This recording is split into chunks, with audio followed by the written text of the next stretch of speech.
Hello students. तो चलिए हमारे क्रैश कोर्स के दूसरे वाले चैप्टर की हम बात करेंगे ह्यूमन फिजियोलॉजी की, that is nervous coordination and integration in animals. तो इस चैप्टर में हम क्या देखेंगे बच्चों, हम पहले ही थियरी इसका बहुत अच्छे से पढ़ चुके हैं। तो इसमें हमने देखना है कि जो आपका सीएनएस है, central nervous system, peripheral nervous system and autonomous nervous system, ये सब चीजों के लेके हम इसमें डिस्कशन करेंगे। तो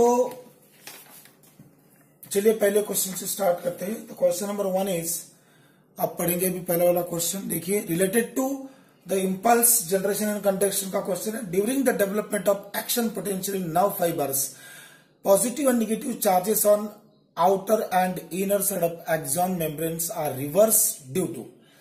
तो हम लोग पहले ही पढ़ चुकी थी कि एग्जैक्टली ये जो इम्पल्स कंडक्शन होता है ये किस तरह से होता है, हमने पहले ही पढ़ चुके बराबर से। तो आपको पता है न्यूरॉन का जो प्लाज्मा मेम्ब्रेन है, मतलब न्यूरीलेमा होता है, जब रेस्टिंग पोजीशन में है तो बच्चों उसका इनर साइड में कौन से चार्जेस होते हैं, माइनस चार्जेस, और आउटर साइड में कौन से चार्जेस होते हैं, प्लस चार्जेस होते हैं, बराबर। सो आउटर साइड में प्लस चार्जेस क्यों रहेंगे, क्योंकि ये जो प्लस चार्जेस थे ये क्यों रहेंगे ये आपको पता है, क्योंकि बाहर जो कैटायन होते हैं Na+, उसका हायर ये होता है, नंबर होता है, और अंदर जो होता है K+ कम होता है, और ऑर्गेनिक प्रोटीन्स की वजह से जो नेगेटिवली चार्ज होते हैं उनकी वजह से अंदर का चार्जेस नेगेटिव होता है, हमने देखा है। यहां पे क्वेश्चन क्या पूछा गया है आपको, during development of action potential, मतलब ये एक्शन पोटेंशियल डेवलप होता है तो डीपोलराइजेशन की बात करें, they are talking about depolarisation. So जब डीपोलराइजेशन होगा तो positive and negative charges are reversed, मतलब बाहर जो चार्ज होगा बच्चों वो नेगेटिव होगा और अंदर जो होगा पॉजिटिव होगा। ये क्यों होगा, तो आप लोगों को बिना ऑप्शन देखे इसका दिमाग लगना चाहिए कि ये क्यों हो सकता है। ये इसलिए होगा बच्चों कि अंदर Na+ आयंस की एंट्री ज्यादा हो जाएगी, समझ गए बात को, तभी अंदर क्या हो जाएगा, पॉजिटिव हो जाएगा, और बाहर कौन से चार्जेस हो जाएंगे, नेगेटिव हो जाएंगे, बराबर। तो चलिए यहाँ पे देखते हैं, extension of K+ ions, more K+ ions enter than Na+, नहीं ये तो बिल्कुल नहीं होगा। मोर Na+ enters the axon than K+ leave the same, तो इसका आंसर सी आएगा, ठीक है। तो इसकी वजह से डीपोलराइजेशन हो जाता है। ओके, चलो क्वेश्चन नंबर 2 पे जाएंगे। What is question number 2? Touch on the right side stimulates the neuron. देखिए बराबर, touch on the right side stimulates the neurons on, yes. Right side में आपको पता है जब क्रॉसिंग ऑफ न्यूरॉन्स होता है उसको हम बोलते हैं डीकसेशन। तो पॉन्स के अंदर हमारे जो भी ब्रेन के लिए न्यूरॉन जाते हैं, सेंसरी नर्व फाइबर जाता है, पॉन्स के यहाँ पे जाके उनका हो जाता है क्रॉसिंग, और इसीलिए हमारा राइट साइड का ब्रेन जो है वो लेफ्ट साइड की बॉडी को एक्टिविटी को कंट्रोल करेगा, और लेफ्ट साइड का जो ब्रेन है राइट साइड की बॉडी को एक्टिवेट करेगा। तो सिंपल सी बात है। 2004 का क्वेश्चन है, देखिए, touch on the right side stimulates neuron on left somatic area, simple सी बात है, ठीक है ना, हम लोग पहले ही पढ़ चुके थे। Question number 3 is the venom of cobra affects. देखिए बच्चों, AFMC का क्वेश्चन है। कोबरा का जो पॉइजन है हम उसको वेनम बोलते हैं, the secretions of the snakes are called venom basically. तो कोबरा सी बच्चों वेनम 2 टाइप का होता है, एक तो न्यूरोटॉक्सिक होता है और एक तो हिमेटोटॉक्सिक होता है, याद रखना है। सो कोबरा का जो वेनम होता है वो न्यूरोटॉक्सिक होता है। देखिए बच्चों, जो वाइपर होता है वो हिमेटोटॉक्सिक होता है, मतलब वो बेसिकली आरबीसी को, हीमोग्लोबिन को खत्म करता है, तो इसलिए आरबीसी का ब्रेक डाउन कर देता है, हिमोलाइसिस कर देता है। इस टाइप के विनम को हम बोलते हैं हिमोलाइटिक पॉइजन, और ये जो है न्यूरोलाइटिक, सॉरी, ये अफेक्ट करेगा आपके नर्वस सिस्टम को। तो इसलिए venom of cobra affects the nervous system, ठीक है ना, क्योंकि न्यूरोटॉक्सिक होता है। नंबर 4 पे जाना चाहूंगा मैं। Centre of thirst and hunger is located in. देखिए बहुत ही सिंपल सी बात है, थर्स्ट एंड हंगर कहां पे होना चाहिए बच्चों, आप लोग पढ़ चुके हैं, एक डायग्राम भी हमने अच्छे से पढ़ा था, इफ यू रिमेंबर। आपके बॉडी के अंदर जो भी पानी से रिलेटेड कुछ भी गड़बड़ है, स्वेटिंग हो, थर्स्ट हो, इवन कुछ और भी टेम्परेचर का साइट होता है, हम जिसको थर्मोस्टेट बोलते हैं हमारी बॉडी का बच्चों, वो होता है हाइपोथैलेमस। तो basically centre of thirst and hunger are located in which area? Hypothalamus. Cerebrum में तो बहुत सारा सेंटर है, सेरिबेलम है, ये आपके मसल्स को कंट्रोल करता है, कोऑर्डिनेट करता है। मेडुला ऑब्लोंगेटा में वाइटल नॉन वाइटल सेंटर से, पर थर्स्ट एंड हंगर का सेंटर कौन सा होता है बच्चों? Hypothalamus, which is called thermostat of the body. ठीक है, तो चलो नंबर 5 पे जाना चाहूंगा मैं। Which brain structure in rabbit is directly vision related? ये बहुत ही इंपॉर्टेंट क्वेश्चन है बच्चों, बीच बीच में आपको रैबिट, रैट, ये फ्रॉग का 1-2 क्वेश्चन जरूर मिल जाता है, आपको उस पर ध्यान देना चाहिए, जो 11th में हमने स्टडी ऑफ एनिमल टाइप्स में पढ़ा था। तो which structure in the rabbit is directly vision? आपके सामने यहाँ पे है कॉर्पोरा क्वाड्रिजेमिना, हमने पढ़ चुके हैं क्या होता है कॉर्पोरा क्वाड्रिजेमिना, राइट? जो 4 लोब होते हैं, सुपीरियर एंड इंफीरियर कॉलिक्युलाई, इन चारों को मिला के हम कॉर्पोरा क्वाड्रिजेमिना बोलते हैं।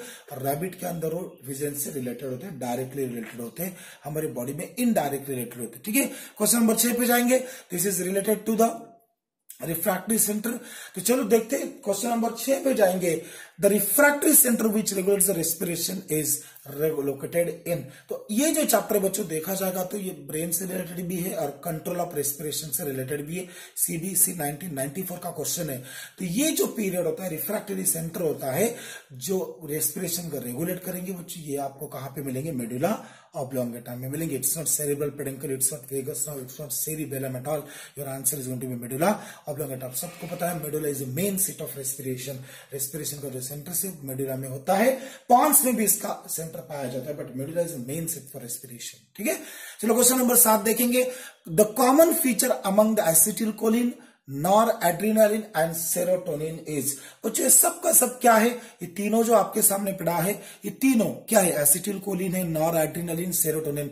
This all the 3 are neurotransmitters. ये तीनों के तीनों न्यूरोट्रांसमीटर्स है। तो ये देखिए आपका आंसर आ गया, all are the neuro transmitters. ठीक है, तो चलो आगे जाएंगे नंबर 8 पे। Most of the neurons of our body are. तो बच्चे एएफएमसी का क्वेश्चन हमने पढ़ा है, न्यूरॉन्स के बहुत सारे टाइप होते हैं। यूनिपोलर न्यूरॉन होते हैं जो एम्ब्रियो के अंदर, हाइड्रा के अंदर यूनिपोलर न्यूरॉन्स पाए जाते हैं।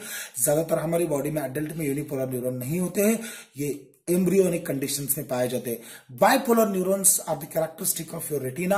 आप रेटिना के स्ट्रक्चर में जाओ, आप देखेंगे गैंग्लियोनेटेड बाइपोलर न्यूरॉन्स आपको मिलेंगे इनरमोस्ट लेयर के अंदर। So bipolar neurons are the characteristics of retina. Pseudo unipolar neurons भी हमारी बॉडी में पाए जाते हैं ऑटोनोमस नर्वस सिस्टम में। बट अगर बात करेंगे तो most common neurons are multipolar neurons. हमारे सीएनएस के अंदर, हमारे पीएनएस के अंदर जो न्यूरॉन्स पाए जाते हैं बच्चों, वो कौन से होते हैं? मल्टीपोलर न्यूरॉन्स पाए जाते हैं। याद रखना, ये याद रखना, unipolar neurons are found in embryo, hydra के अंदर भी होता है। Bipolar neurons are found in retina. Pseudo unipolar neurons भी हमारी बॉडी में है, लोअर इनवर्टिब्रेट्स में भी है। And multipolar neurons are the commonest neurons of the body. Question number 9 पे मैं जाना चाहूंगा। क्वेश्चन नंबर 9 देखिए क्या, identify the origin of sympathetic nerve fibres and location in their ganglia. देखिए बच्चों, जो सिंपैथेटिक और पैरासिंपैथेटिक नर्व फाइबर होता है, इनका बड़ा इंटरेस्टिंग सा पार्ट होता है।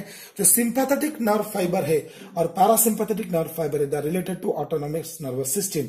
सिंपैथेटिक नर्व फाइबर का जो गैंग्लिया होता है बच्चों, वो गैंग्लिया ऑर्गन जो होता है, ठीक है ना, जो ऑर्गन जो होता है, there are 21 chains of sympathetic ganglia. 21 chain होता है सिंपैथेटिक गैंग्लिया का, और सिंपैथेटिक गैंग्लिया से होके ये नर्व फाइबर जो है वो ऑर्गन को सप्लाई करते हैं, हमारे विसराज को सप्लाई करते हैं बेसिकली। और इनका जो गैंग्लिया होता है सिंपैथेटिक का, वो ऑर्गन के पास नहीं होता, ऑर्गन से दूर होता है, इतना याद रखेंगे। ठीक है, so what they are asking about is identify the origin of sympathetic nerve fibers and location of their sympathetic nerve fiber। कहां पे होता है? थोरैकोलंबार होता है, याद रखना। तो मैं यहाँ पे जाना चाहूंगा, थोरैकोलंबार मुझे यहाँ पे दिख रहा है, थोरैकोलंबार यहाँ पे दिख रहा है मुझे। तो थोरैकोलंबार तो ही है, क्योंकि पैरासिम्पैथेटिक जो होता है क्रैनियोसैक्रल होता है और ये थोरैकोलंबार होता है। So they arise from thoracolumbar region of spinal cord and forms ganglia just this side is the vertical column. मैं ए पे जाऊंगा। ये देखिए मैंने पहले ही बोला था, जो गैंग्लिया होता है वो ऑर्गन से दूर होता है, वर्टिकल कॉलम के नजदीक होता है, और ये थोरैकोलम्बर आउटफ्लो होता है।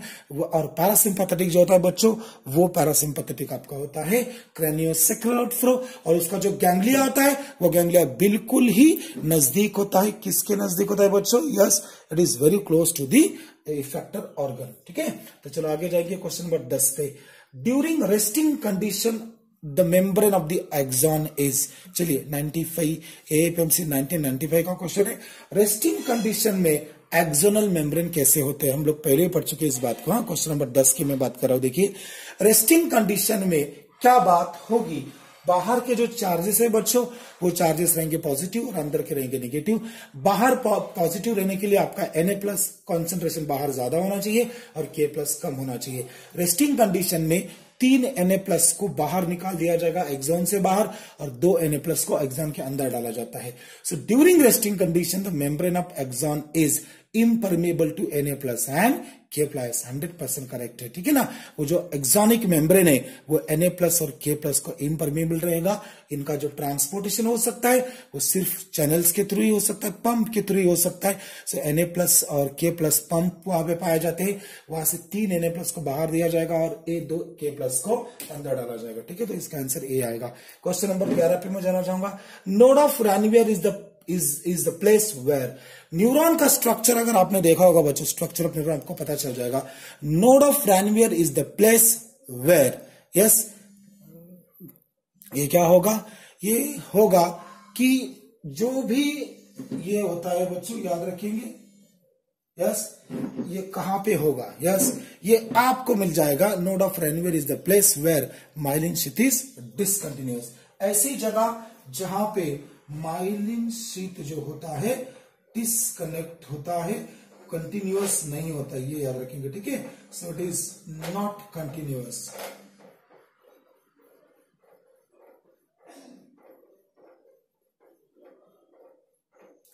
सो माइलिन शीथ वहां पे जो होता है, वहां पे आपको मिलेगा नोड ऑफ रैनवियर। ठीक है, तो यहां पे मैं जाना चाहूंगा। क्वेश्चन नंबर 11 का आंसर होगा ए। चलो 12 क्वेश्चन नंबर देखते हैं। ब्रोकाज एरिया, आई थिंक सबको पता है ब्रोकाज एरिया क्या होता है बच्चों।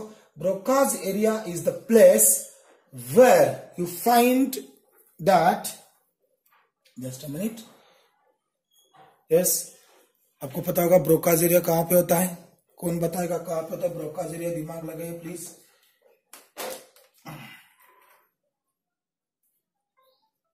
यस, देखिए Broca's area and Wernicke centre, question number 12 की मैं बात करूं बच्चों। Broca's area and Wernicke centres of association area occurs in cerebrum, they are related with what, is it memory, is it voluntary action, blind spot. Blind spot का तो बात ही नहीं होगा क्योंकि उसमें ब्लाइंड स्पॉट का कोई संबंध नहीं है। ठीक है, तो बच्चों मैं यहां पे जाना चाहूंगा, ब्रोकाज एरिया जो है वो, ब्रोकाज एरिया हमारा स्पीच वाला एरिया होता है, तो ये वॉलंटरी एक्शन में मैं जाना चाहूंगा इसको। और वर्निक सेंटर जो होता है बच्चों, वो मेमोराइजेशन एसोसिएशन एरिया है। तो एक सेंसरी और एक मोटर एरिया होता है, याद रखना। तो आंसर यहाँ पे आएगा both A and B. BHU 2000 का क्वेश्चन था। Broca's speech area and Wernicke speech association area होता है। तो ये जो एरिया थे सेरिब्रम के, ये दोनों भी काम करेंगे, memory as well as voluntary action. Question number 13 में आपको एक डायग्राम दिया गया है बच्चों। क्वेश्चन नंबर 13 में देखो कुछ बहुत सारे क्वेश्चन डायग्राम का भी होता है, मैंने इसके पहले आपको बोल चुका है। In the diagram of TS of spinal cord, देखिए यहाँ पे आपको लेबल करना है कि कौन सा लेबलिंग इसमें क्या क्या हो सकता है। तो सबको पता होना चाहिए बच्चों, ये जो होता है सेंट्रल कैनल है, ये डॉर्सल हॉर्न होता है, ये वेंट्रल हॉर्न है, डॉर्सल हॉर्न है, ये डॉर्सल साइड होती है, वेंट्रल साइड होती है। ठीक है ना, ये जो बना है स्पाइनल, ये जो बना है डॉर्सल रूट गैंग्लियन है। यहाँ पे देखिए ये जो है डॉर्सल रूट है स्पाइनल नर्व का। तो चलो ऑप्शंस देख के आप बात करेंगे कि इसके ऑप्शंस क्या है। तो ऑप्शंस यहाँ पे उन्होंने दिए हैं। देखिए हमें देखना है कि डॉर्सल सेप्टम, वेंट्रल सेप्टम क्या है। यहाँ पे देखिए ऑप्शन में मैं जाऊंगा कि करेक्ट वाला क्या है बच्चों। ए नंबर 1 पे जो दिख रहा है डॉर्सल सेप्टम है, वेंट्रल फिशर है, ये डॉर्सल सेप्टम होता है, याद रखेंगे। तो देखिए यहाँ पे मैं जाना चाहूंगा ए डॉर्सल सेप्टम, सब में तो डॉर्सल सेप्टम दिया, चलो कोई प्रॉब्लम नहीं है। हम बी में जाएंगे, बी जो दिया गया डायग्राम के अंदर, देखिए बी यहाँ पे क्या है, सेकंड क्या है, ये है यस, ये हॉर्न होगा, डॉर्सल हॉर्न होगा, करेक्ट। सो बी जो है डॉर्सल हॉर्न रहेगा। चलिए देखते हैं बी डॉर्सल हॉर्न किस में है। सब में बी डॉर्सल हॉर्न दिख रहा है। 3 देखेंगे हम क्या होता है, 3 नंबर पे क्या हम देखेंगे बच्चों, at number 3 you find, number 3 पे देखेंगे क्या है, ये जो नंबर 3 है बच्चों, यहाँ पे देखेंगे ये ग्रे मैटर का एरिया हो गया, राइट। हम ए भी देखेंगे, नंबर 8 ये क्या है बच्चों, नंबर 8 ही होना चाहिए, ठीक है ना, 7 नहीं दिख रहा मुझे यहाँ पे, ये 7 यहाँ पे हो गया। चलो 7 और 8 देखते हैं, बट डॉर्सल एंड वेंट्रल ये जो है स्पाइनल नर्व का ये होगा। तो यहाँ पे मुझे लग रहा है कि वेंट्रल रूट है और डॉर्सल रूट गैंग्लियन, ए उसका आंसर है, ठीक है, करेक्ट आंसर है। आप प्लीज इसको एक बार थोड़ा सा क्लियर कर लीजिएगा, कोई प्रॉब्लम नहीं है। क्वेश्चन नंबर 14 देखिए, the 3rd, 6th and 11th cranial nerves are, बहुत ही सिंपल सा क्वेश्चन है। 3rd, 6th and 11th, I think 3rd होता है ऑल्फैक्टरी ऑप्टिक ऑकुलोमोटर, तो 3rd होता है ऑकुलोमोटर, 6th होता है एब्ड्यूस सेंसर, 11th होता है स्पाइनल एक्सेसरी, राइट। सबको क्रेनियल नर्व्स अच्छे से याद है। The number of spinal nerves in humans is, कितना होता है बोलो, the number of spinal nerves in humans in 31 pairs. Cranial nerves हमारे होते हैं, यह सबको पता है, 12 pairs of cranial nerves and 31 pairs of spinal nerves. Question number 16 देखिए, डायग्राम आपको दिया गया है। क्वेश्चन नंबर 16 में हम देखेंगे डायग्राम का क्या क्या लेवल है बच्चों। ब्रेन का डायग्राम दिख रहा है, ये कॉर्पस कैलोजम होता है, 2 नंबर पे कॉर्पस कैलोजम है, देखिए ये बीच वाला स्ट्रक्चर, तो मुझे यहाँ पे आंसर ए लगेगा इसका, ठीक है ना। तो एक जो है सेरिब्रल हेमिस्फीयर, 2 जो है कॉर्पस कैलोजम, 3 हो गया थैलेमस, 4 हो गया पीनियल ग्लैंड, देखिए यहाँ पे पीनियल ग्लैंड है, ठीक है, the biological clock of the body. 5 number पे सेरिब्रम, सेरिबेलम है, यहाँ पे जो है सेरिबेलम होना चाहिए, ये देखिए, और 6 नंबर पे पिट्यूटरी ग्लैंड और 7 नंबर पे मेडुला ऑब्लोंगेटा, ठीक है। चलो नंबर 17 पे जाएंगे। विच of the following cranial nerve is present in rabbit but absent in frog, कौन सा ऐसा क्रेनियल नर्व है जो रैबिट में होता है लेकिन फ्रॉग में नहीं होता बच्चों, उसका आंसर है hypoglossal. Hypoglossal nerve is present in rabbit but absent in frog, ठीक है। नंबर 18 देखिए क्या है, which of the following cranials are mixed, 1 vagus, trigeminal, glossopharyngeal, auditory, and यहाँ पे आपको देना है इसमें से मिक्स्ड कौन सा है। सेंसरी आप सबको मैंने बताया, क्रेनियल नर्व्स कैसे याद रखने के, sensory, sensory, motor, motor, mix, sensory, mix, mix, motor, motor, तो 3 यहाँ पे मिक्स आपको मिलेंगे। क्वेश्चन नंबर 18 देखिए,